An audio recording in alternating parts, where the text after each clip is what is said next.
Ready to embark on a journey of limitless curiosity? Join us on the Being Curious Show, where we curiously connect teachers and seekers in a safe space, exploring a vast array of topics that spark the flame of curiosity within you.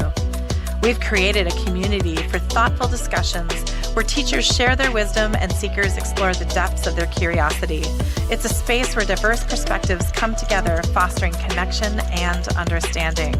Our intention is simple: to ignite your curiosity and create a life that totally lights you up.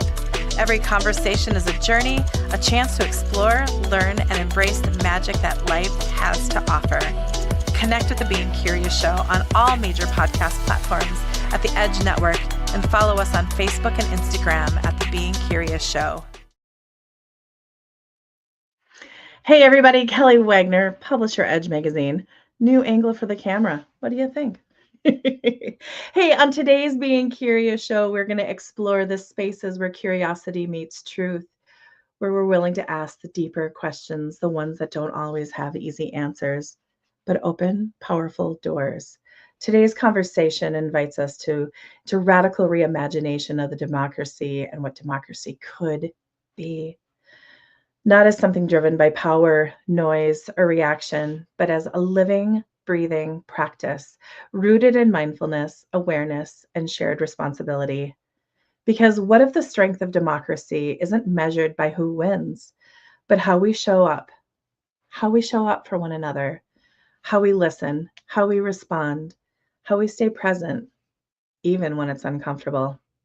Our guest today is Jeremy David Engels, the author of Mindful Democracy, a declaration of independence to meet a fractured world, is here to guide us into a deeper exploration.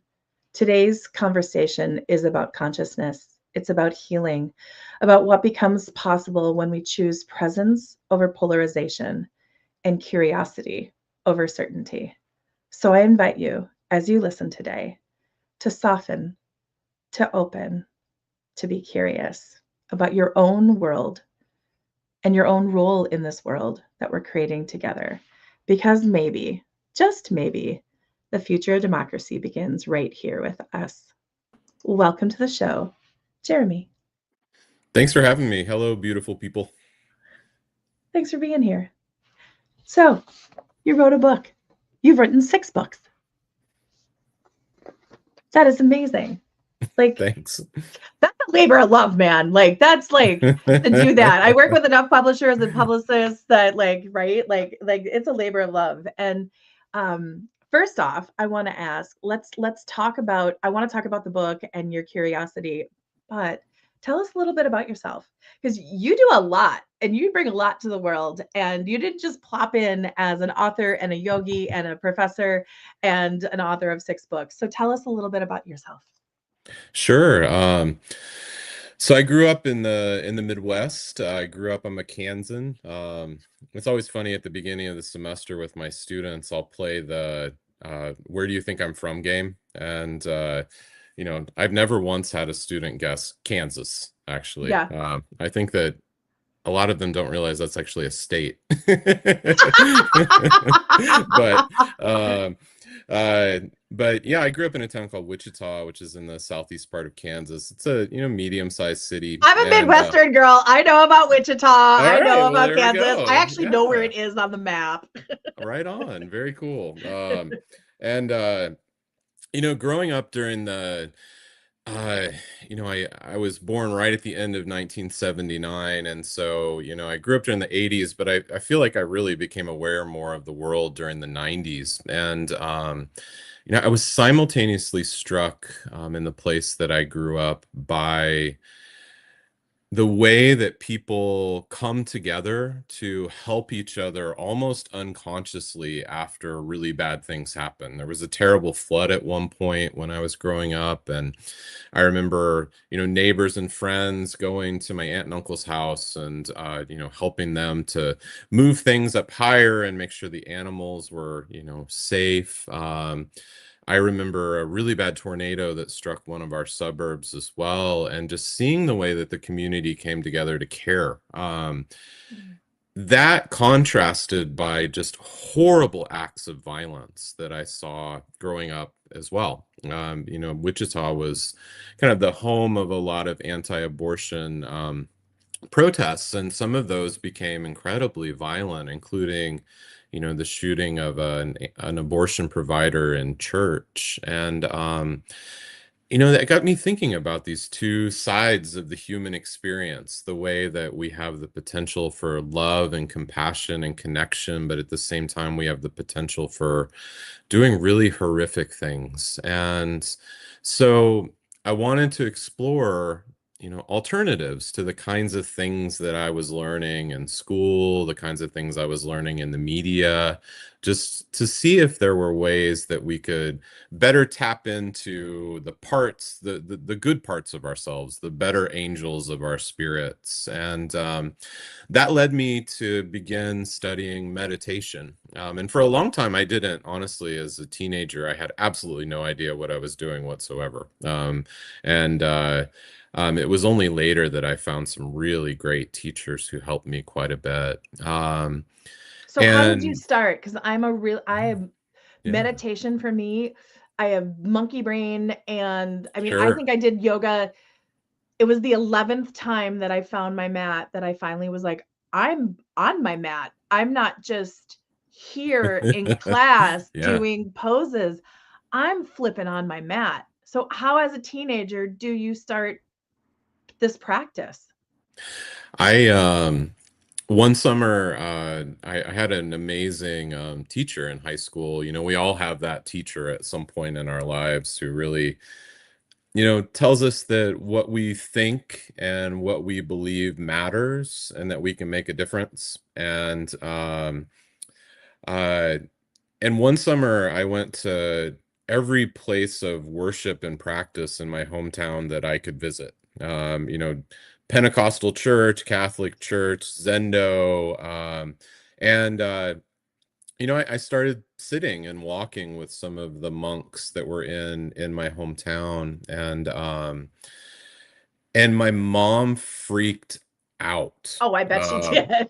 oh man, I was recently reminded of an experience that I'd forgotten or maybe blocked. I don't know, but I wrote a paper about nonviolence while I was in high school and looking at Gandhi and Thoreau and Martin Luther King and especially Zen Buddhist practices of mindfulness. And apparently my mom, delightful woman, she passed away a couple of years ago, and we got to be very close later in her life.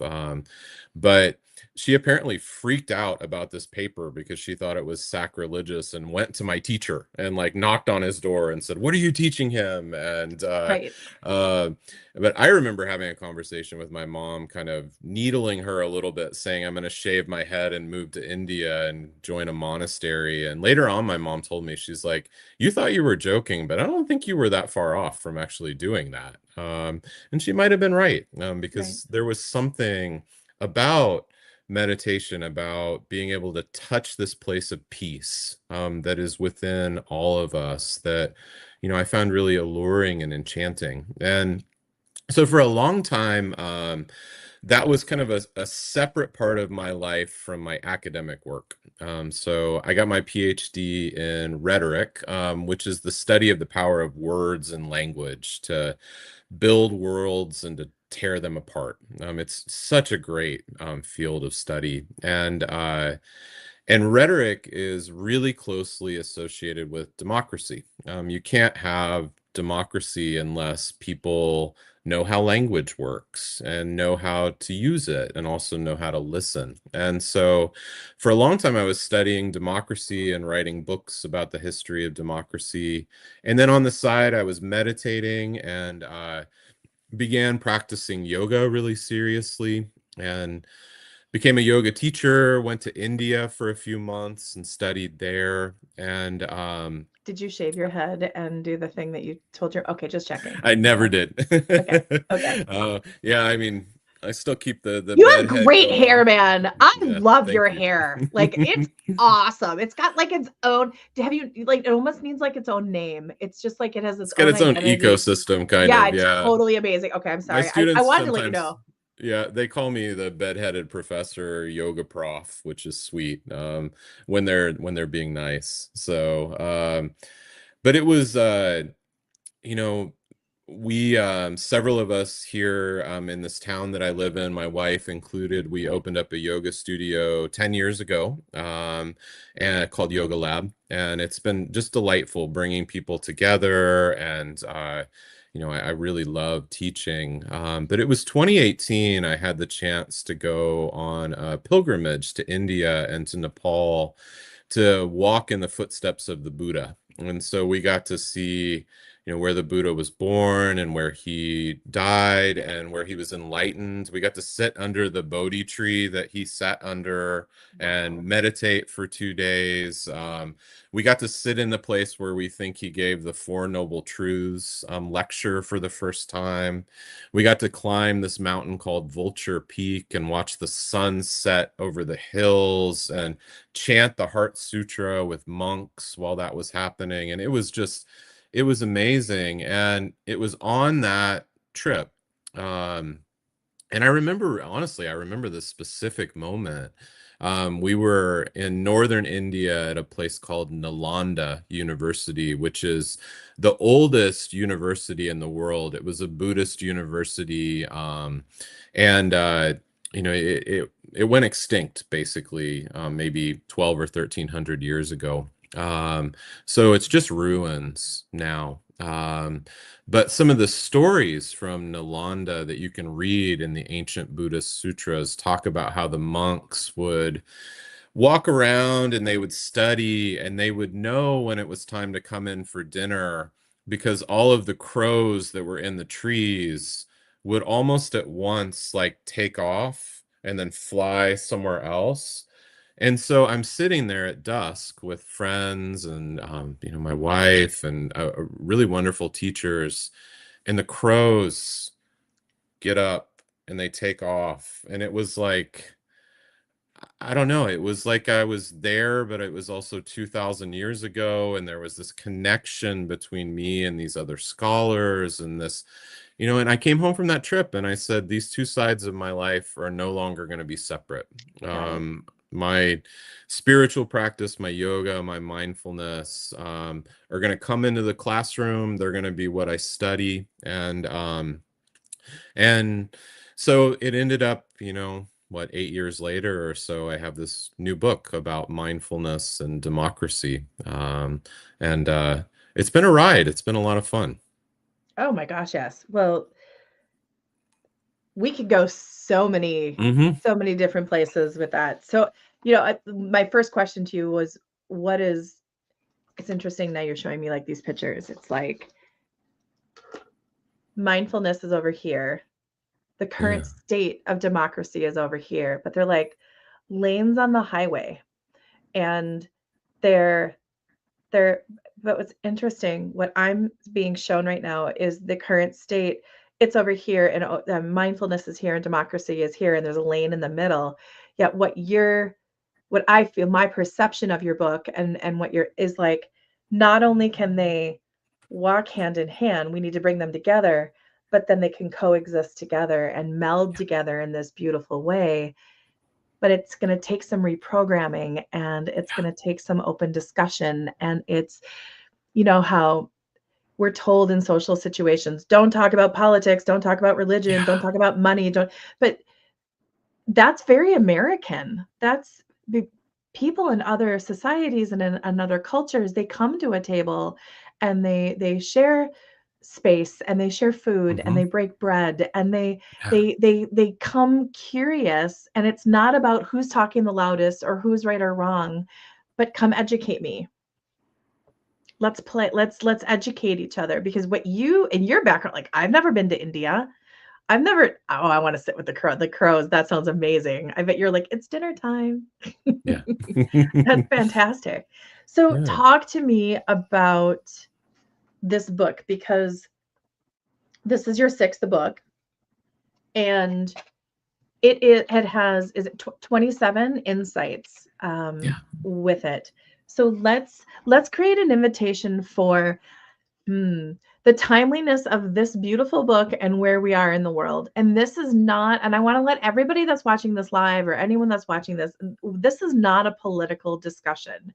This is an open discussion about community and supporting each other and showing up for each other.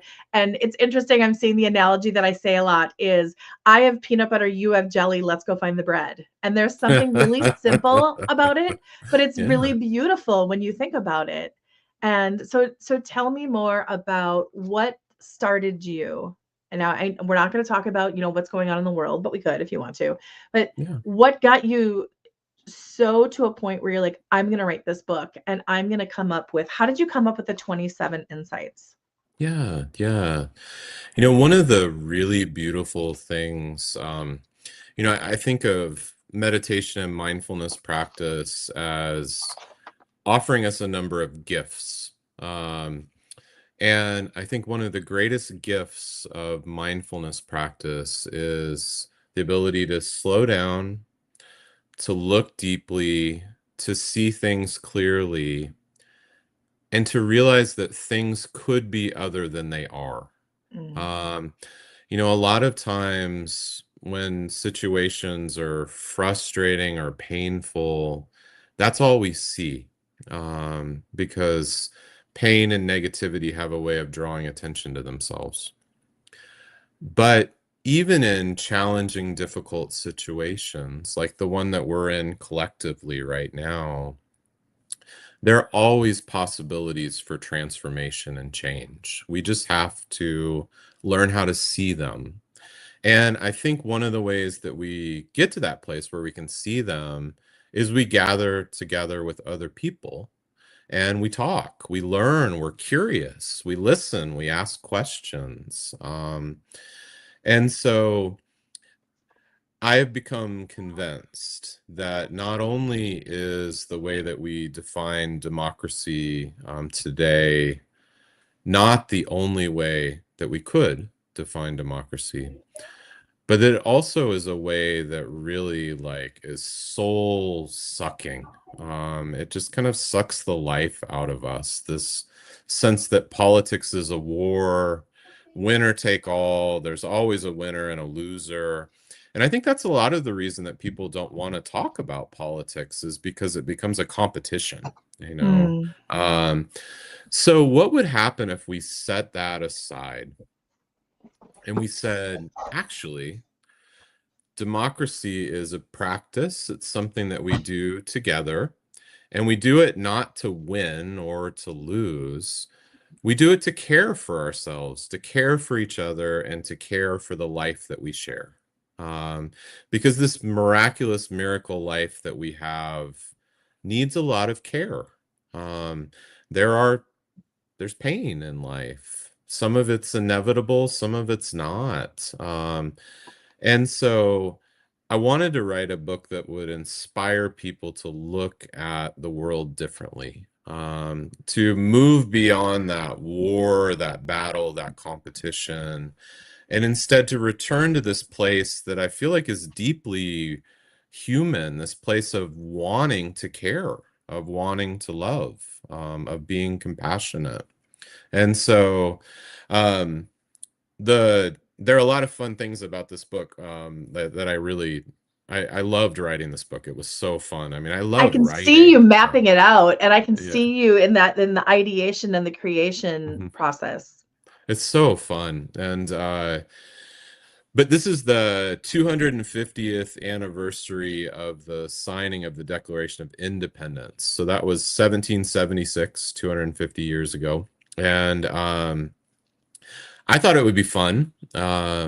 I think it is fun to rewrite and reimagine the Declaration of Independence as a declaration of interdependence. Interdependence. Yeah, so a declaration that inspires us to lean into what we share and to help us realize that we belong to each other. We belong with each other.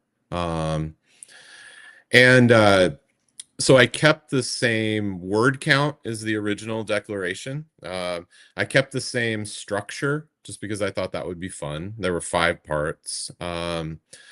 But one thing I changed was the biggest part of the original declaration are these 27 grievances against the king. So there are 27 charges of all the ways that King George is a really bad guy and he's wronged us. And I thought, the last thing we need right now is more grievances, more resentment. I mean, just open up any social media app and there's plenty of that right Right.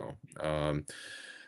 What if instead we had 27 insights into mindful democracy, into this practice of care? So the book then is structured along the lines of there's 27 chapters, one for each of the insights, and each of the chapters is really short.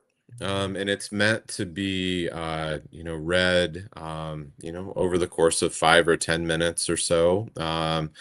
And I hope that they all serve as, I don't know, opportunities for reflection, but also conversation, the opportunity to sit down with other people and talk about them and see what they think. Yeah. Well, and you don't have to read it in order with it. I No, you mean, don't, actually. which is really lovely, is that you can just open it up Yeah. and it's so fluid. And I knew when you said that you have your doctorate, is it your doctorate, your PhD in Yeah. rhetoric? Yeah. I'm reading this and I'm like, oh, he's really smart. Oh. Like, well, but it's like, so I just started doing like a word of the day so I can, and it's really fascinating just playing Mm, with even little things like that to just try to increase your yeah. vocabulary and then lean in. But I just want to let you know I was reading it. I was like, he really Oh, knows his stuff. well, thanks. Thanks. I think you know, it's a book born from a lot of study, and also a Right. lot of experience too. And yeah.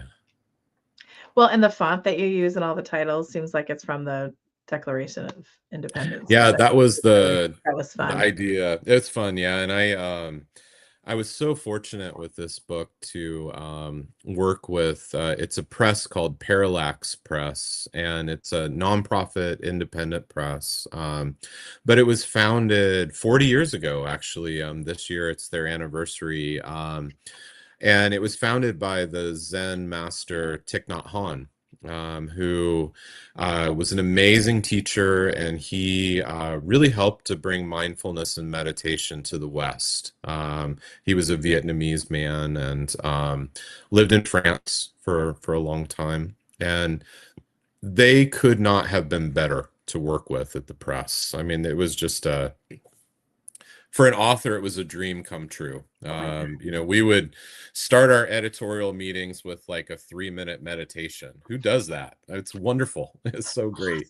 I know. Yeah. Right. Everything is better if you start it with like a 1 or 3 minute meditation, I think.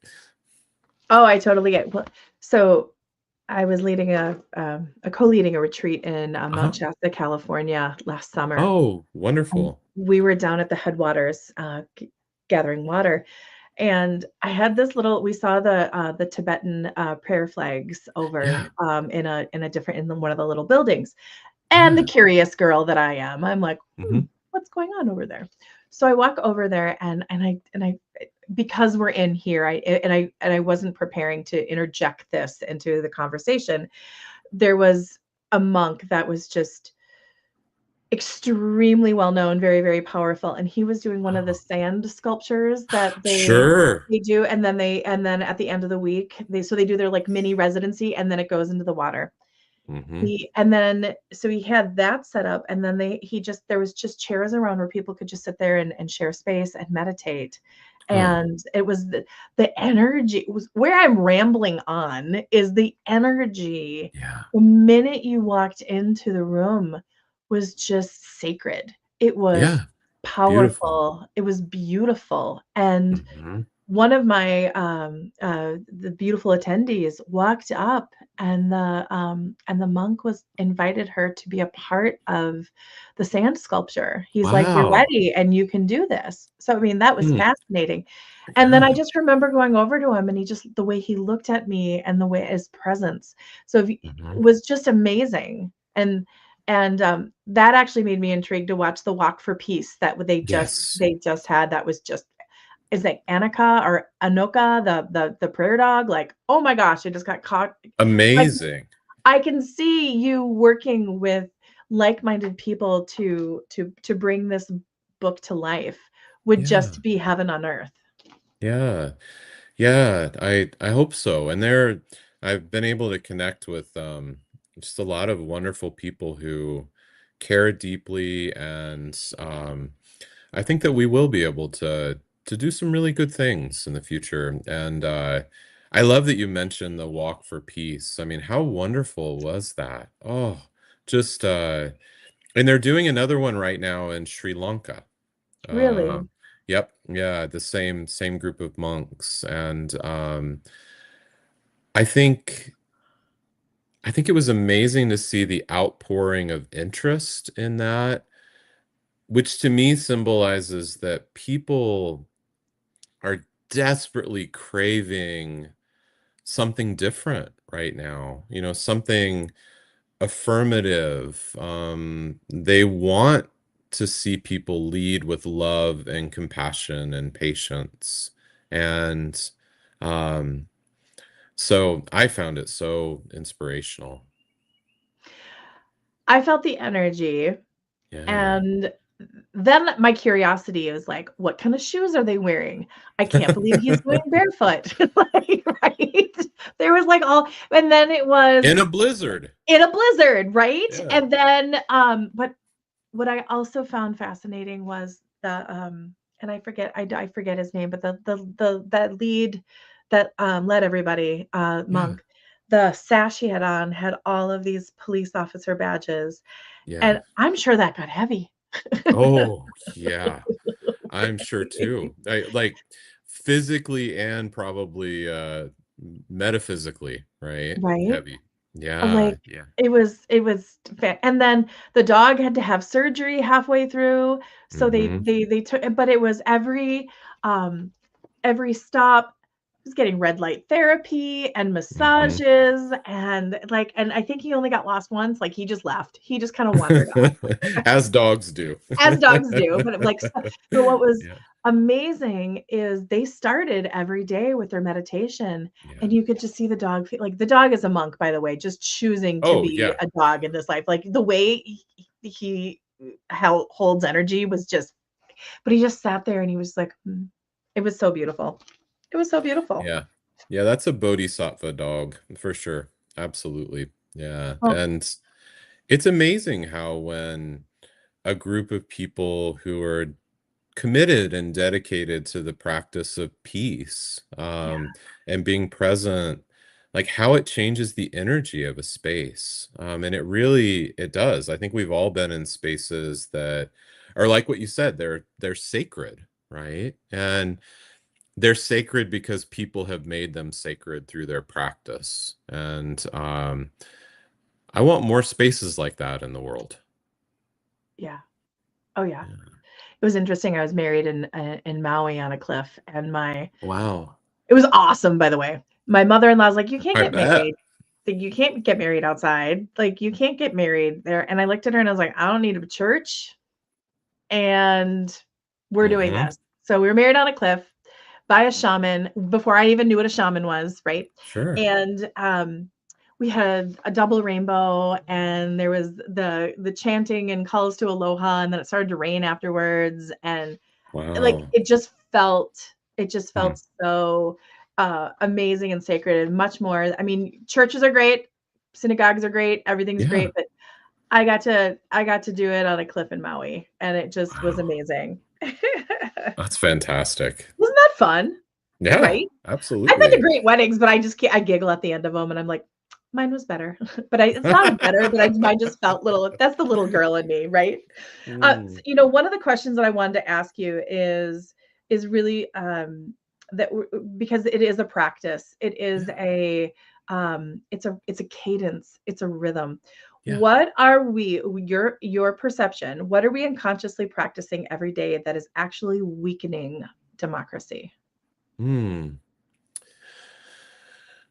I think one I of was the fascinated to ask that one to yeah, you. it's a great question, and I think you phrased it so perfectly because I think a lot of another one of the gifts of mindfulness practice meditation is that it draws attention to what we are practicing because we're always practicing something. And a lot of Something. times it's, like you said, unconscious, habitual, conditioned. And I think one of the things that we're unconsciously, habitually practicing that um, harms democracy because it harms ourselves and our connections with others is what I call enemyship in the book. And enemyship is the kind of unconscious urge to name enemies, to treat other people as enemies, but also to come together with other people in opposition to what you don't like or to what you hate. And that's a very primal way of bonding, but it's also a way of being in the world that turns life into a battle. Yeah. Um, and I think that we have to learn how to calm that battle and set our arms down and be together, even and especially when we disagree. Because sure, people are going to disagree on a lot of things. But when you see past those disagreements, you begin to notice all of the things that we deeply agree upon already. Um, and I think we have to get to that level to begin noticing the things that we share so deeply. But that practice of enemyship just completely blocks that from happening. Talk to me about how to get people at a table together from different Mm. points of views. And it doesn't have to be politics. It could just be Yeah. different points of views because I could see you at this beautiful table, let's just say the UN of different opinions. Yeah. How do you create space outside of start with a 1 minute to 3 minute meditation or Sure. mindfulness, right? Yeah. How do you create and how do you encourage our listeners to make that bridge of that safe space of bringing people together because it's counterintuitive because again we're told don't talk about this and this. Right. How do we in a really loving and safe space bring people together and create that discussion? And how, I know you've done it, how do you do it, how Yeah. do you recommend it, and how do you what invitation do you have for our audience to do that? I think that one way to do it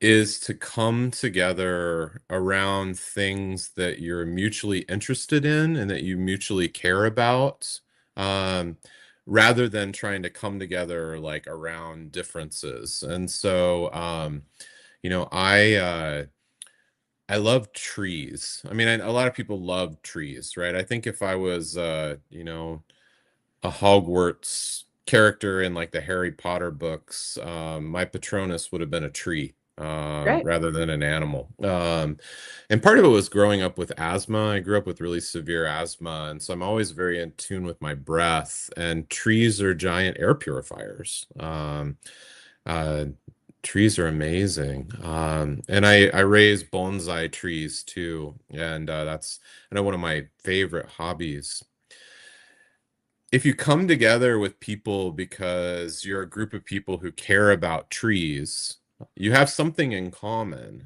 something that you care about deeply, and it's something you can come back to even in moments where, you find that you disagree. Right.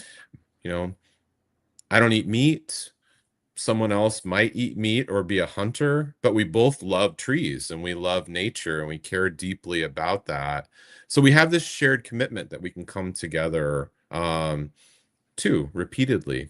And I think there are opportunities for us to come together around so many different things that, fire our spirits and supercharge our souls.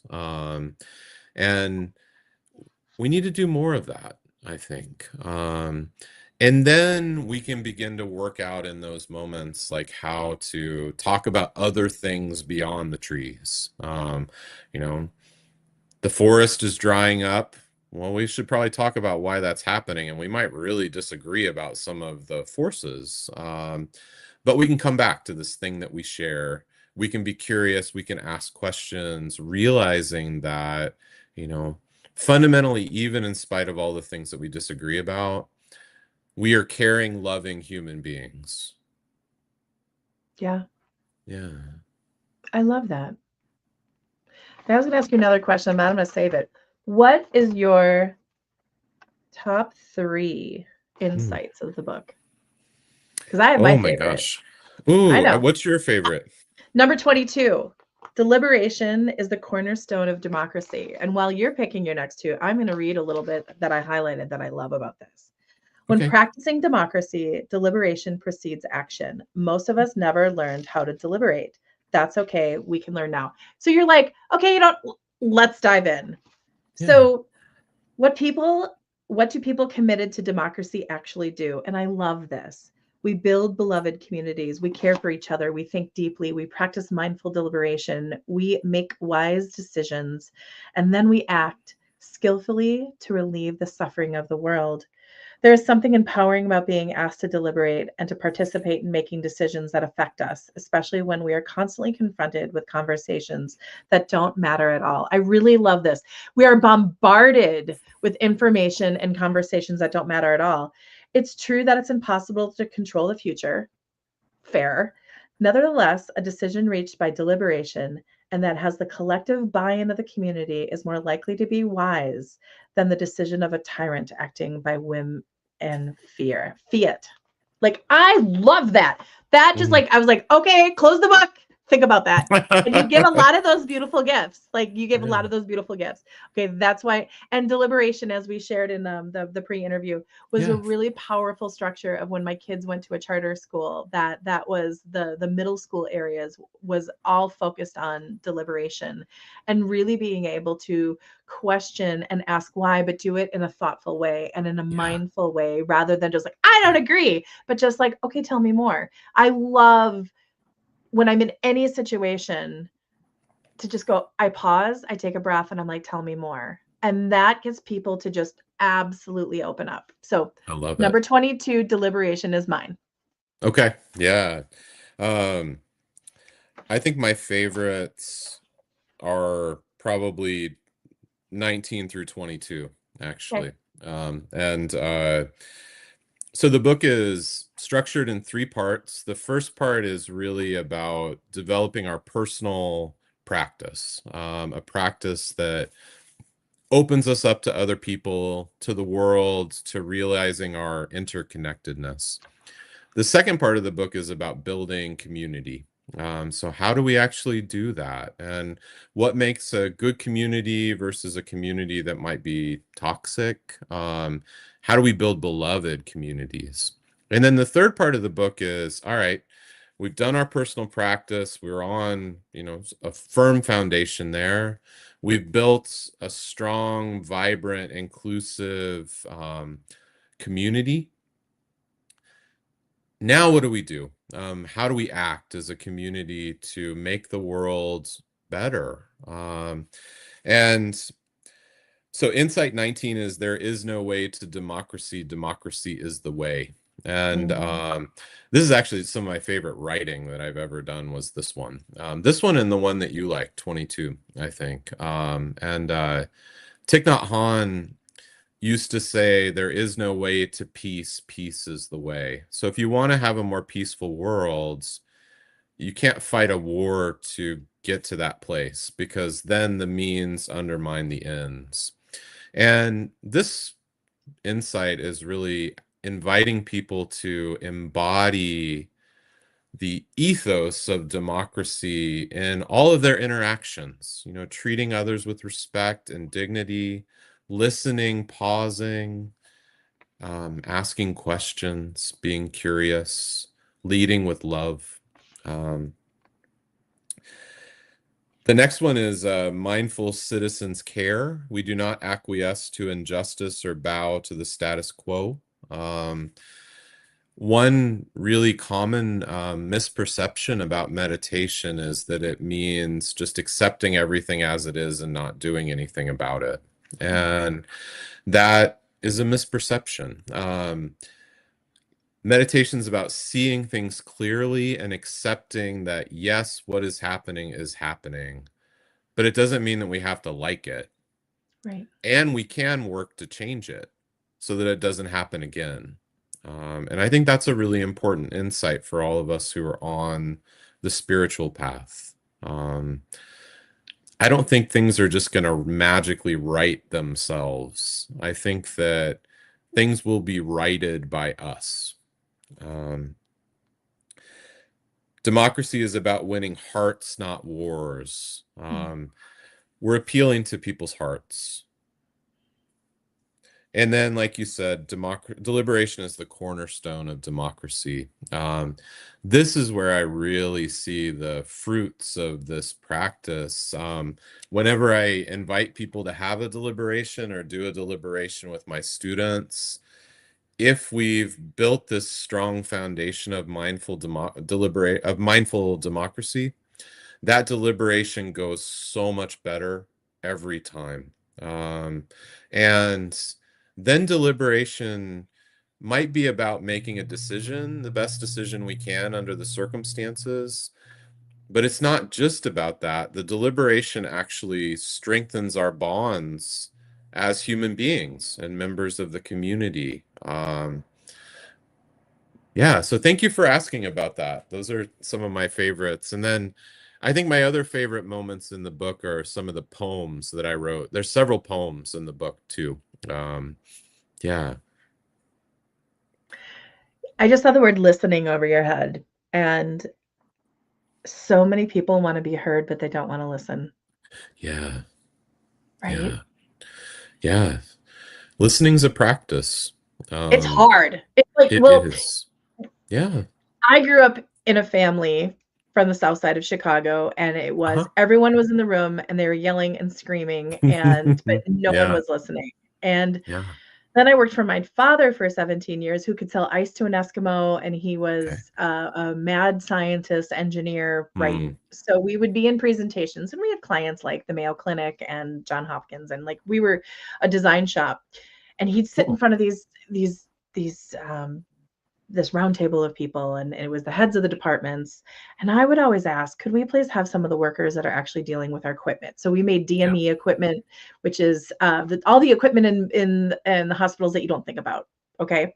And he would be the expert in the room and he would be Mhm. holding court. And I just sat back and I learned to watch the room and Mm. I learned to listen. Yeah. And I would see when someone was taking notes or someone had an idea or someone totally disagreed with what he said. And we started to have a shorthand that he knew when I spoke up that I was observing the room and I was listening and then I would add to it. Mm. And I decided to leave the company, and that's a whole other show. But it was really interesting. My Yeah. father hired my brother as a sales rep, and they went into multiple sales calls or situations, and my father would get so frustrated because my brother just wanted to talk with him, and they wanted to talk, talk, talk, and they didn't have that listening and that quiet guide in the room that Hmm. watched it. And he'd get all frustrated. Well, your sister would listen, and your sister would do this and that. It was just really funny Yeah. about that. So listening and having, like, what is it people say that it's an uncomfortable silence. Yeah. Silence does not have to be uncomfortable No. in any way, shape, or form, Yeah. right? It's so Listening is magic. I'm there's a book right there. Yeah. That'd be a good book title. That'd be Yeah. a Somebody great should book write title. that. I mean, Someone should write that. Well, maybe that's yeah. book number 7. Okay, so as we're wrapping our beautiful Yeah. time together up, if someone feels disillusioned or disconnected from democracy, we start with listening. Yeah. We start with mindfulness, but where do they Yeah. begin to re-engage in that mindful way? How can we get people to say, in the current situation, wherever you are in the world, it's not just the US. Everywhere in the world, there's Yeah. some funk going on, right? How do we get people to put down their I don't want to say their weapons because that's just wrong, but put down their Yeah. judgment, put down their because a mind going amok could be a weapon, right? How do Oh we get yeah. how do we get people to stop? I was going to say stop, drop, and roll. How do we how do we get people to Oh. stop, to take a deep breath, and to re-engage in a mindful way? I think that anyone who was interested in the walk for peace, anyone who was excited about the Artemis mission that just happened, going around the moon and the splashdown, and I know that moved a lot of people. Um, I would invite people to ask themselves why. What is it about those Mm, kinds of things, those moments, those experiences that were so meaningful? Um, and I would invite people to sit with that for, a little while. To me, those kinds of, those two experiences in particular were so meaningful because it was about people setting aside their differences and working together to achieve something amazing and miraculous. And I would invite everyone to realize that all of us are capable of doing that, of doing such things, if we set down the arms, like you said, and learn to listen a little bit more, to come together and talk and deliberate with other people a little bit more, and to reimagine the kind of world that we want to live in. mm, Um, I think that one of the real challenges today is that people often don't ask us what kind of world do we want, and so we don't think about it. Because why? What difference does it make what kind of world I want when there are really powerful people determining what the world looks like? But it doesn't have to be that way. We can come together and work towards building something like a world that we want. We have that power. I think we just need to step back into it. I love that. And there's the power of mindfulness. There's the power Yeah, of meditation. absolutely. What is it that like, oh, I'm gonna blow it, but it's the power frequency that's going off in the world right now, the Oh, soul. sure. Right. I know what you're You, talking about. Yeah, the you F or yeah, yeah, yeah, you're yeah. right, like, right? Okay, anybody here, like, right. When people come together, whether it is prayer, whether it is meditation, whether you can actually feel it on the planet. And by the way, regarding the trees, they have wisdom. Oh, yeah. They're amazing. Yeah. Yeah, like they've got us. They're just it's just a little different. Okay, before I ask on how people find you, what is Yeah. a final invitation that you'd like to extend to our audience? Oh. Oh. Um, the very last chapter, the I cut the conclusion. page out, by the way. I cut the Did page you? out. Yep, I Oh, followed the wow. rules. I cut the page out. Did you sign it?